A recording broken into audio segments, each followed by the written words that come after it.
এই ভিডিওতে ইসলাম কিভাবে 1400 বছরে বিভিন্ন দেশে প্রবেশ করে সেটি দেখানো হয়েছে। শুরুর দিকে ইসলাম খুবই দ্রুতগতিতে আরব বিশ্বে ছড়িয়ে পড়ে।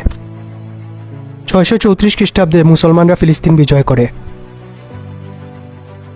640 খ্রিস্টাব্দের পর আরব বিশ্বের পাশাপাশি আফ্রিকা মহাদেশেও ইসলাম দ্রুতগতিতে ছড়িয়ে পড়া শুরু করে। 651 খ্রিস্টাব্দে মুসলমানরা ইরানকে বিজয় করে।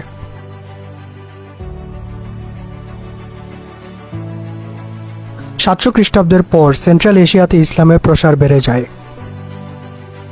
800 খ্রিস্টাব্দের পর ইসলাম আফগানিস্তান হয়ে পাকিস্তান হয়ে ভারতে প্রবেশ করে, কিন্তু মজার বিষয় হচ্ছে ইসলাম তখনও বাংলাদেশে প্রবেশ করেনি।